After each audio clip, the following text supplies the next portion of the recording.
What is happening, everyone? Welcome back to episode 31 of Manny's Food Channel. It's your boy Manny, and before I start this episode, I just want to apologize for going MIA last week. It's been an absolutely crazy and hectic week for me, but your boy's back.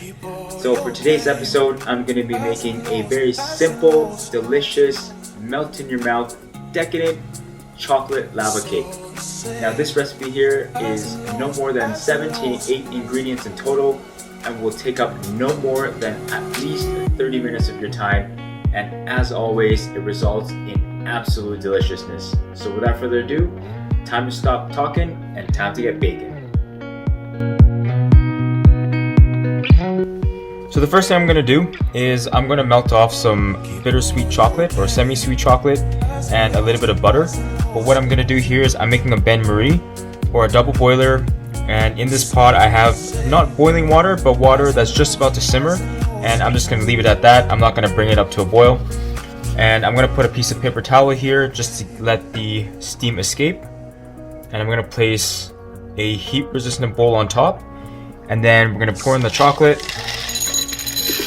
just to let it melt over the double boiler.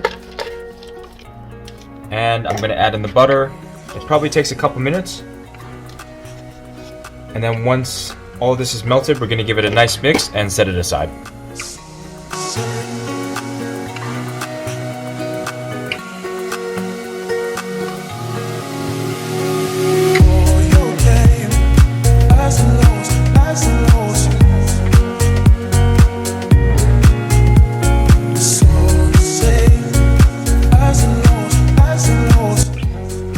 So one of the reasons why I'm melting this over a double boiler is because I don't want to risk having to burn the chocolate. So you could cook it off in just a regular pot or even put it in the microwave, but the risk you start running into is if you leave it in there for a little too long, you could burn the chocolate. But this way, when you have a double boiler and you're melting the chocolate as well as the butter together, it reduces your chances of ever burning the chocolate.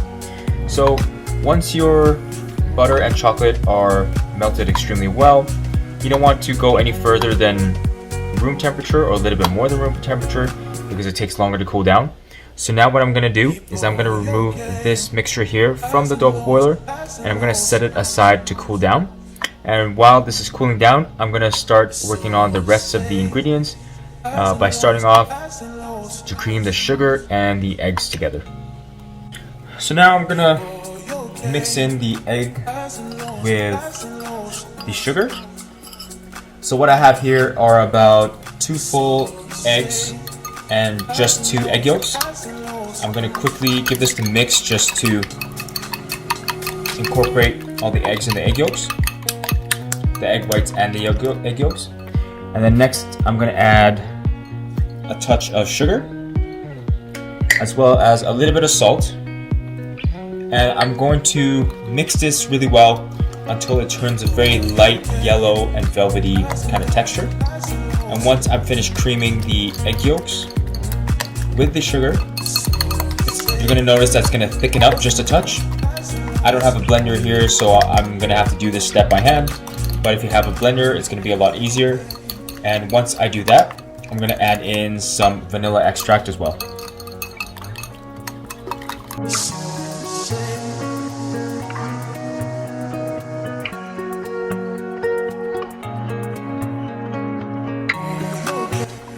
So once I reach that light, airy, velvety texture that I'm looking for after mixing these eggs and sugar, I'm going to set this aside.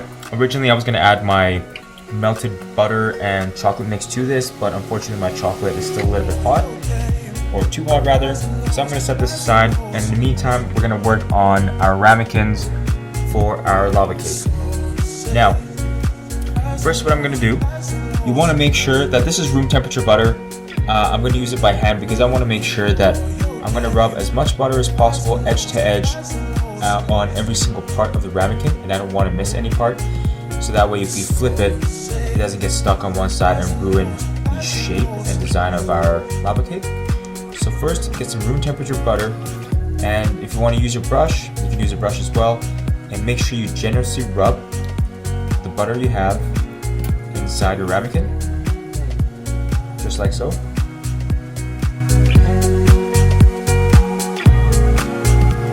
Now what I'm going to do is I'm going to put a bowl underneath just so I don't make a mess.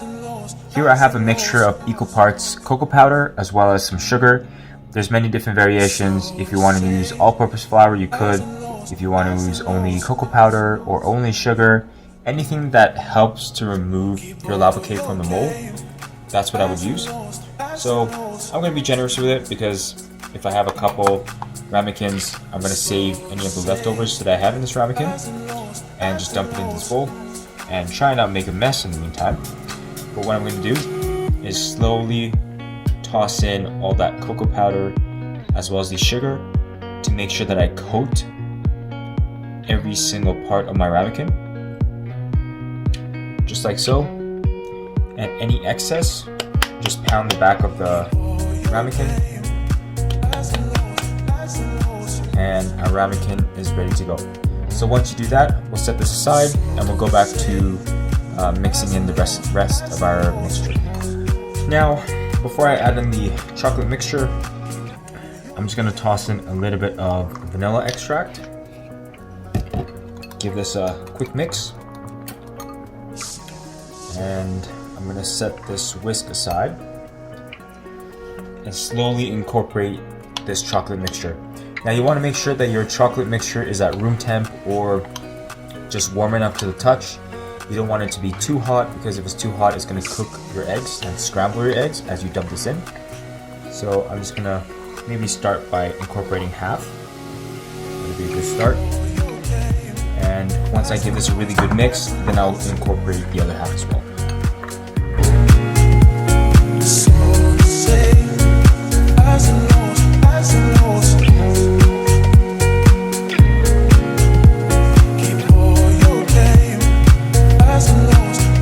Now once you incorporated all of that chocolate into your egg mixture, I'm going to add in a touch of flour.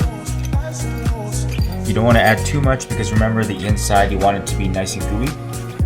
So I'm just going to use my whisk and slowly incorporate this all-purpose flour here.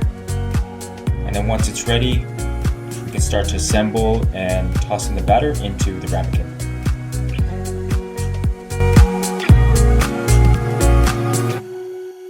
Keep all your game, highs and lows, highs and lows. So now we can start to assemble the lava cake. This is my ramekin here, and you want to make sure that you distribute an even amount of batter in each one of your ramekins. Now for this purpose, I'm only going to be doing one ramekin, so it's hopefully going to work out in the end because I won't have another sample to show you guys. But I'm going to fill it up to probably around 3/4 because I expect it to grow in size just a touch as we're cooking it off. So once I add in enough batter to this ramekin, I'm going to cook it off in the oven for probably around 8 to 12 minutes, just depends on how powerful your oven is, at 425, just until the outside of the lava cake is completely cooked, but we still have that nice gooey melting center. So I think I've added just about enough batter in this ramekin, and now I'm just going to pop it in the oven and cook it off.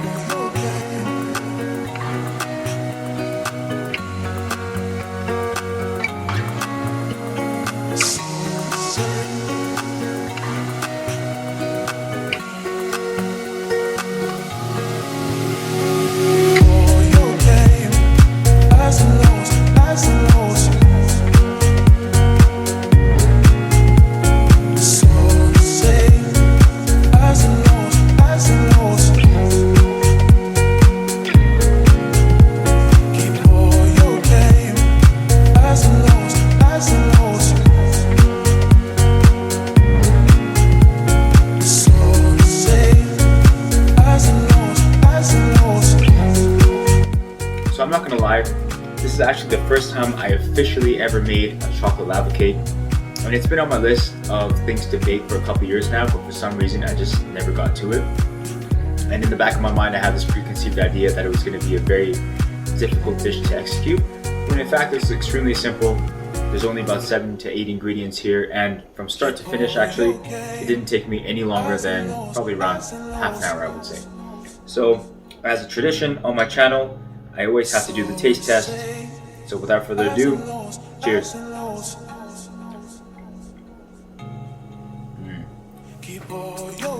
See, this dish right here, this dessert, is the exact reason why I cannot get a good summer bod.